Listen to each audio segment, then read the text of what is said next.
گرمیوں کی ایک صبح ہیرا بیدار ہوئی۔ صبح کی نماز ادا کی، دعا مانگی اور پھر سو گئی۔ 3 مہینے بعد اس کے میٹرک کے امتحان ہونے والے تھے، مگر ہیرا نے کبھی اس پر سنجیدگی سے غور نہ کرنا چاہا۔ امی نے اکثر اس بات پر ڈانٹ بھی پڑتی، مگر ہیرا کے سر پر جوں تک نہ رینگتی تھی۔ بڑے بڑے خواب دیکھنا ہیرا کا اہم مشغلہ تھا۔ اپنی امی کو تسلی دینے کے لیے ہیرا نے کہا، امی جان آپ فکر نہ کریں، میں امتحان میں اول پوزیشن حاصل کروں گی اور بورڈ میں ٹاپ کر کے آپ کا اور ابو کا سر فخر سے بلند کروں گی۔ امی، ہیرا ٹاپ کرنے کے لیے پڑھنا بھی ضروری ہوتا ہے۔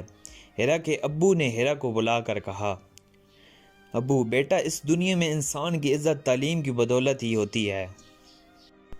تم دل لگا کر پڑھو تاکہ مجھے تم پر فخر محسوس ہو سکے۔ ہیرا، ابو فکر نہ کریں، میں آپ کا سر فخر سے بلند کروں گی۔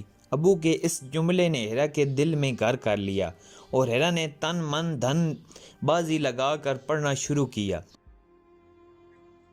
پھر دن کیا اور رات کیا، آخر 6 ماہ بعد ہیرا کے امتحان کا نتیجہ اخذا ہونا تھا۔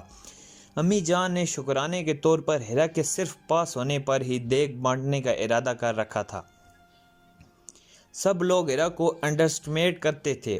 آخر وہ دن آ گیا جب اس کا نتیجہ نکلنا تھا۔ گھڑی کی سوئی ٹک ٹک کے ساتھ سب کے دل دھک دھک کر رہے تھے، مگر ہیرا ادھر ادھر عیاش پشوش پھر رہی تھی، کیونکہ اسے معلوم تھا کہ محنت کبھی راہ گاہ نہیں جاتی۔ آخر 10:10 پر پتہ چلا کہ ہیرا نے نہ صرف اپنے اسکول میں مگر پورے بورڈ میں ٹاپ کیا ہے۔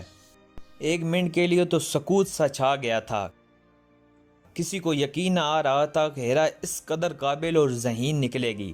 پورے محلے میں مٹھائیاں تقسیم کی گئیں، لوگوں کو مبارکباد دینے کے لیے فون آنے لگے۔ آخر میٹرک کے نتیجے کے بعد ہیرا کو اچھے کالج میں داخلہ ملا۔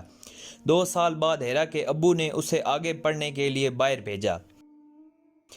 6 سال بعد ہیرا PhD کر کے واپس لوٹی۔ ہیرا کے ابو نے ہیرا کو اپنے پاس بلا کر کہا، بیٹا مجھے تم پر فخر ہے اور اللہ تم جیسی بیٹی ہر ایک کو دے۔ ابو کے یہ الفاظ سن کر ہیرا کی آنکھوں میں آنسو آ گئے۔ ہیرا کی زندگی کا مقصد یہی تھا کہ وہ اپنے والدین کے ساتھ باعث فخر بنے اور یہ مقصد پورا ہوگا۔ ہیرا کی زبان بے اختیار یہ شعر نکلا، جب ہمت جواں ہو اور جذبے جنون بن جائیں تو منزل خود آگے بڑھ کر سلام کرتی ہے۔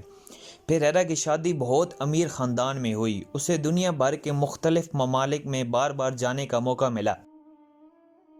ہیرا اپنے امی ابو کو ساتھ لے کر حج کرنے بھی گئی۔ ہیرا نے اپنی تعلیم کے ذریعے دوسروں کو بھی فیض یاب کیا۔ اس نے غریب طلبہ کے لیے مفت سکول بنا رکھا تھا تاکہ وہ بھی تعلیم کی بدولت پر وہی مقام پا سکے جیسے ہیرا نے پایا۔